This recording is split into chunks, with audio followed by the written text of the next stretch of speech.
The story revolves around a hitman whose job was to kill people who were nearly impossible to assassinate, all for money. Imagine a hitman so dangerous that he could eliminate such terrifying individuals. In today's story, a group of people will set out to kill this fearsome hitman, Black Kaiser. At the beginning of the story, we see a luxurious bungalow located in the middle of a forest in Chile. A man was spending his leisure time there. A woman named Cindy was also there to keep him company. They were enjoying themselves, but the man had no idea that a group of people was already preparing to kill him. Among them was a sniper named Facundo, who was targeting the man from a distance. Additionally, two others, Heidi and Alexei, had also taken positions to kill him. Suddenly, Facundo fired the first shot, hitting the man. Before the man could even comprehend what was happening, Alexei and Heidi shot him repeatedly, riddling his body with bullets. It was then revealed that Cindy was also part of their team. She had been there to lure the man into the sniper's line of fire. As the man lay dying, he asked, "Why did you kill me?" Heidi replied, "You've grown old, Michael." After Michael died, another member of their team, Carl, arrived in a helicopter to pick them up. Finally, after completing their mission, they all returned to their hideout in the helicopter. Next, the story shifts to Seattle, Washington, where a man named Duncan had come to see a doctor. As he was being examined, we noticed numerous scars on his body. His right rib had been broken and was held together with steel plates. After a thorough examination, the doctor said, "Don't worry, your physical condition is improving. You just need to quit smoking." Although Duncan agreed, he lit a cigarette as soon as he stepped outside. Later, he visited his financial manager, who handled all his financial transactions. Duncan donated $200,000 to a charity through this manager. He had been donating to this charity for the past 9 years. We also learned that Duncan was about to retire from his job. Upon retirement, his company, Democles, would give him a pension of approximately $8.2 million. Additionally, Duncan owned 4 houses in various cities across America. He had only 14 days left before his retirement, meaning he could claim his pension after those 14 days. Next, we meet a woman named Vivian, who calls Duncan to arrange a meeting. After just 30 seconds of conversation, Duncan destroys his SIM card. He then meets Vivian at a restaurant where she tells him, "Over the past few months, 4 of Democles' agents have been killed. Just a few days ago, our agent Michael was killed in his own bungalow. We've received information that Michael's killer is linked to the Russian mafia. They hired a Mexican hitman named Pietro to kill our agent. Now Pietro has gone to Belarus for another mission." Duncan asks, "Why are you telling me all this?" Vivian replies, "Because your boss, Blut, wants you to go to Belarus and kill Pietro. Show them that we don't forgive anyone who kills our agents." But Duncan says, "My job is over. I can't do this." Vivian reminds him, "All agents must retire at 50, but you still have 14 days left. You can't retire before your 50th birthday, which is in 14 days. So, you have to do this job." Duncan replies, "Why don't you do it yourself?" and walks away. Duncan then travels to a remote area in Montana. He buys some essentials from the local market and picks up a movie DVD. On his way home, he spots a dog and decides to adopt it. Duncan's house was far from the local market, located in a secluded, snow-covered forest. That night, Duncan watches the movie with his new dog by his side. Unintentionally, he falls asleep and has a nightmare about one of his missions. In his sleep, he fires a shot, which tragically hits the dog, killing it instantly. The next morning, as Duncan buries the dog, he notices a young girl moving into the neighboring house. The girl was very young and struggled to chop firewood for her home. Seeing this, Duncan goes back inside. On his laptop, Vivian keeps sending him messages, but he ignores them and steps outside. Later, when the girl returns home, we see that Duncan had chopped all the firewood for her. That night, after reading Vivian's messages, Duncan finally calls her and says, "You have 30 seconds to say what you need to say." Vivian replies, "For the Belarus mission, you'll be paid $2 million, $1 million before the job and $1 million after it's done." But before she can say more, the 30 seconds are up, and Duncan ends the call, destroying the SIM card. And we see that Vivian is sitting with her boss, Blut, and strangely, their agent Michael was the one who was killed by a girl named Heidi. She was here. And here we learn about Blut's plan. Actually, Blut is the head of this Democles agency. he controls the entire agency. It was a hitman agency that primarily worked on high-profile contract killings in exchange for money.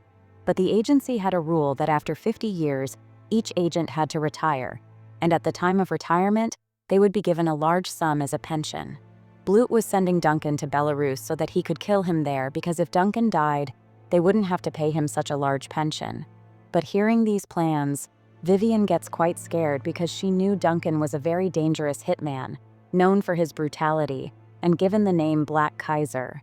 Betraying him wasn't a good idea.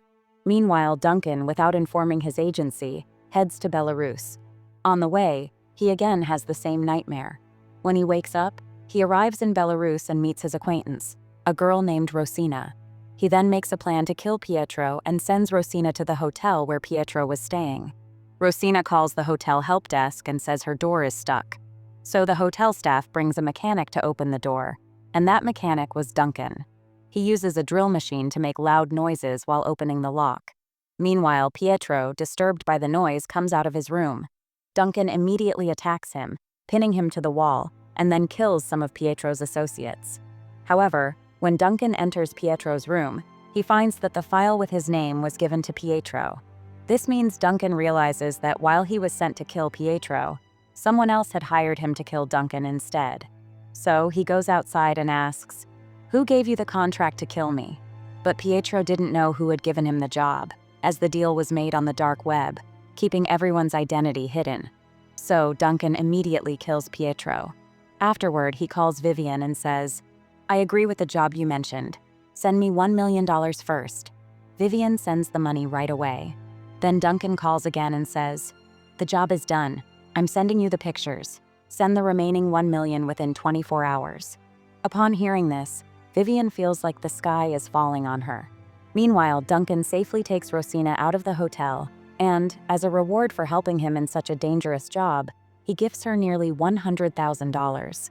Meanwhile, Vivian goes to meet Blut. She angrily says, "Our plan didn't work. Prepare another $1 million for Duncan, or we'll have to live in fear of him for the rest of our lives." Blut realizes that killing Duncan isn't easy, so he sends his best team to handle the task, the same team that had previously killed Agent Michael. These people go to the financial manager first to look for Duncan. They beat the old man severely to extract information about Duncan. From him, they learn about Duncan's 4 properties in 4 cities. They also gather information about the charities Duncan donates to. Since there can't be any witnesses or evidence, they kill the old man too. Meanwhile, Duncan is shopping at a store in his neighborhood when he sees his neighbor, a girl. She seemed very strange and appeared to be scared of everything. However, seeing the young girl completely alone and isolated, Duncan starts becoming friendly with her. At the same time, Blut's team, still searching for Duncan, arrives at one of his properties. There, Cindy searches the house and finds that Duncan isn't there, but someone else is. Immediately, others enter the house and ask the person there about Duncan, but the man knew nothing. He had rented the house from a third-party agency. So they kill the man and continue their search for Duncan. Meanwhile, Duncan is sitting in a cafe chatting with his neighbor. He learns that the girl's name is Camille. Additionally, in the search for Duncan, Blut's team arrived at a new house. But here, they found a group of young men having a party in the house. When they asked the men about Duncan, the young men replied, "We don't know anything about this. This house has been vacant for a long time, so we came here to have a party."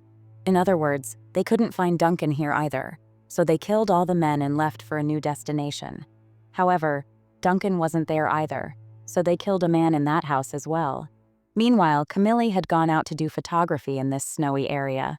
She loved animal photography, and today, she had brought many pictures she had taken to meet Duncan. Sitting together, they chatted for a long time. The girl asked, "What do you do? Why do you live alone in this remote area?" Duncan replied, "I used to run a funeral business.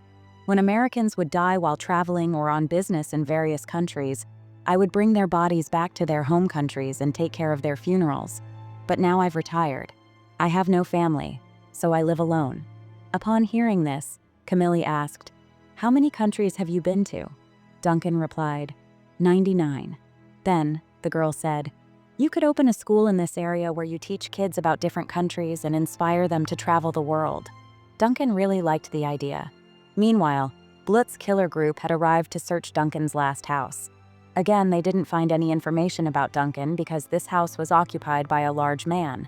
So they killed that man as well and called Vivian saying, "We can't find Duncan anywhere. How are we going to kill him?" Vivian replied, "Finding Duncan is not that easy. He's not an ordinary man. Keep looking better. Don't call me unless you find him." Meanwhile, Duncan, after hearing Camille's suggestion, actually opened a school in this village where many kids came to ask about different countries, like how Indians live in their country, what clothes Africans wear, and if people in Turkey only eat turkey meat. Duncan shared with them all the knowledge he had gained about each country from his missions. Then he left and went back to his house with Camille. On the other hand, Blutz's hitmen were struggling to figure out how to find Duncan. After much thought, they discovered a clue. They found out which bank Duncan used to donate to charity every year. They managed to get the address of the bank, which was located in Triple Oak, Montana. They realized that Duncan might frequent that bank, so they decided to monitor the bank in Montana. However, they couldn't believe anyone could live in such a snowy and cold area. Meanwhile, Duncan had been teaching Camille how to shoot a gun because wild wolves often attacked in that area. So people in the area could carry a gun license for their own safety. But while learning to shoot, Camille suddenly started crying. Duncan comforted her, saying, "Don't cry. I will get you something else. I still have the receipt for this gun. I can return it." After saying this, he went into Camille's room, and she made coffee for them. They sat together, drinking coffee and talking. Duncan had thought that Camille loved wild animals because she did animal photography, so he assumed she must have a fondness for wild creatures, which is why she was crying while holding the gun. But Camille explained, "No, actually, when I was 13, I worked at a job where I met a boy. One day he got so drunk that he beat me up, took everything from me and ruined my life, leaving me alone. If I ever find him, the first bullet from the gun will go into his head." After sharing this, she started crying. That day, after their conversation, Duncan went back to the shop to do some shopping. But by that time, Blutz's hitmen had arrived in the area and were keeping an eye on the bank. While they were watching, they saw Duncan outside the store, so they immediately made a plan to trap him. According to the plan, they decided to first stage a car breakdown. Cindy pretended that her car had broken down and approached Duncan for help. She said, "My car broke down. I wanted to call for help, but my phone died. Does your car have a charging facility?" Duncan replied, "There's no charging in the car, but you can come to my house if you want." So he took Cindy to his house, but he had already started to suspect her. He took her to his house to confirm his doubts. As usual, at night, Cindy traps Duncan in her way. The two of them become intimate, and from outside, Facundo keeps aiming his sniper at Duncan. Meanwhile, Heldy and Alexio slowly approach to kill Duncan. But Duncan, realizing everything, shoots Cindy with the sniper and hides inside the house. In the blink of an eye, he kills Cindy and escapes outside. By the time Heldy and Alexio enter the house and start shooting, they still can't find Duncan. By now, Duncan has come behind Facundo and kills him with a shot. Now, he takes control of Facundo's sniper and starts targeting Heldy and Alexio. The two of them hide in Duncan's house to save their lives. But Duncan shoots out all the lights in the house, breaks them, and turns on the night vision of the sniper scope to search for Heldy and Alexio. Then, Heldy says, "Enough is enough. Now you must die." Because by then, Carl had come behind to kill Duncan. He shoots repeatedly, but Duncan is not there. Instead, Duncan is standing behind a tree and shoots Carl, killing him. Afterward, Duncan calls Heldy through the phone and asks, "Who sent you?" But Heldy refuses to say anything, so Duncan immediately shoots and kills Heldy. By now, Alexio had fled, and when Duncan was searching for Alexio, Alexio's drunk girlfriend says, "Alexio, did you find that girl?" Duncan asks, "What girl?" Then the girl says, "Our plan B was, if we couldn't kill you, we would kidnap your neighbor girl." From here, Duncan learns that it was his own agency that was trying to kill him. To be sure, Duncan goes to Camille's house, but the girl is not there. Meanwhile, Bluette, furious that his plan had failed, starts breaking things in his room. Seeing this, Vivian says, "I already told you not to mess with Duncan. You should have paid him the remaining $1 million and let him live peacefully. By now, he must have figured out that you're behind all of this. So, Be careful from now on. Blewett replies, I will catch him however I can. His death will be in my hands. Meanwhile, Duncan had come to Michigan to gather information about Blewett from a former informer. Duncan reveals everything to him about how his agency had tried to kill him twice, but he couldn't understand why the agency would want to kill him. Then the informer explains that in every agent's contract, it is written that when they retire, they will receive $8 million as a lump sum. However, the contract also states that if the agent dies while still working and has no family, then the money will not be given. Naturally, hitmen like you don't have families, so Damocles' agency tries to kill their agents toward the end of their careers to save the $8 million. After hearing this, Duncan, while trying to find Blewett, is poisoned by the old man, which paralyzes him. The old man had done this for money, so he calls Vivian and asks her to take Duncan away. Now, we see Duncan, chained and hung in a warehouse. Shortly after, Blewett arrives with his team. He says, You've caused me so much pain, Kaiser. You were our best agent. You should have just taken a bullet and died peacefully. But because of what you've done, now I'm going to show you hell. Saying this, he starts cutting Duncan's body with a small chisel, inflicting small cuts on every part. Blewett plans to torture Duncan in this manner for the next 3 days. Then, on the 4th day, which is Duncan's 50th birthday, and the day he is supposed to retire, he plans to kill him. Meanwhile, from that day onward, Camille is subjected to various drug treatments and tortures. The next day, Blewett arrives again, giving Duncan electric shocks and burning his body with fire. On the 3rd day, when Blewett is once again stabbing Duncan with a small knife, the knife hits the steel in Duncan's ribs and breaks. Furious, Blewett removes one of Duncan's eyes. After Blewett leaves, a severely injured Duncan manages to pull out the broken knife fragment from his stomach and uses it to unlock his handcuffs.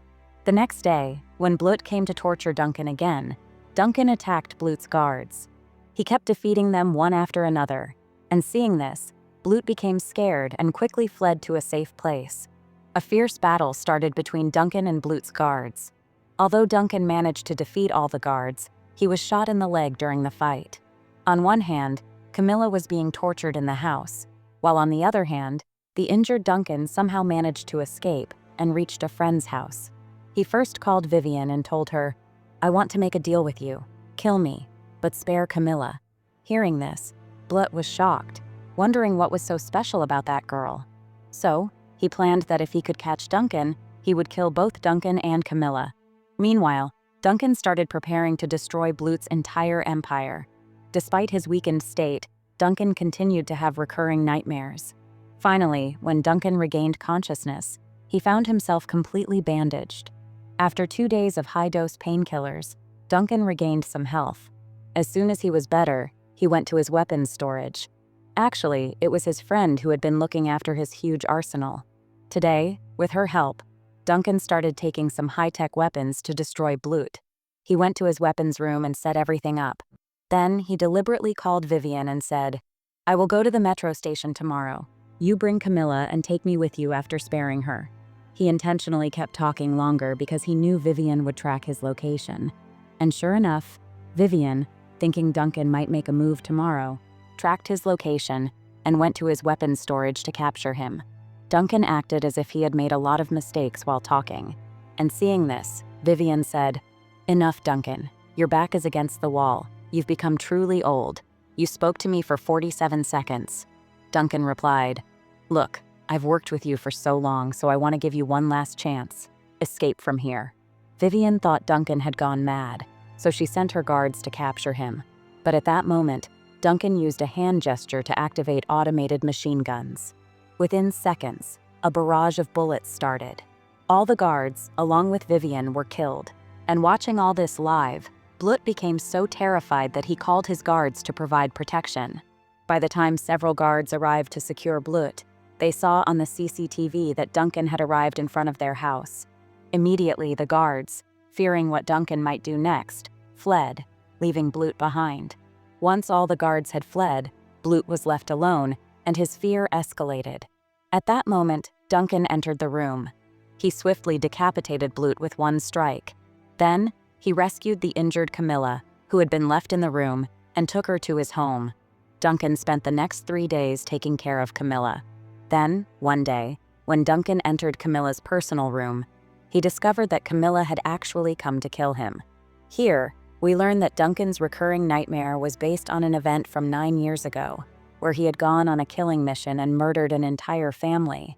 But he couldn't bring himself to kill a young girl who was in the house. That girl's name was Camilla, and today, she had come to kill Duncan. Duncan was stunned when he realized this, and in front of him, Camilla pointed a gun at him and said, "Why did you kill my parents and brother? Since that day, I've thought about when I would get to meet you and kill you." Duncan replied, "This shouldn't have happened. I was given false information." Here we learn that Duncan had been haunted by those nightmares due to the incident 9 years ago. He couldn't sleep properly, tormented by guilt. Every year he donated $200,000 to charity, and that money was sent for Camilla's education and living expenses. Camilla asked, "Did you never realize I was that girl?" Duncan replied, "I knew everything. I didn't want to remind you of your past and ruin your present. I can't change the past, but I did all this to make your present better." He continued, "Now, just hold the gun and shoot me in the head. I want to be free from this remorse." Poor Camilla didn't know what to do. Although she hated Duncan, she couldn't kill him because of all the sacrifices he had made to save her. She asked, "Can you find the person who gave the information to kill my father?" Duncan replied, "I'll try to find out." And with that, the story came to an end. It is clear that if a sequel to this movie is made, it will show the journey of Duncan and Camilla, where they will hunt down and destroy the person who helped kill Camilla's parents. Anyway, let me know how you liked today's story. I'm signing off. Goodbye.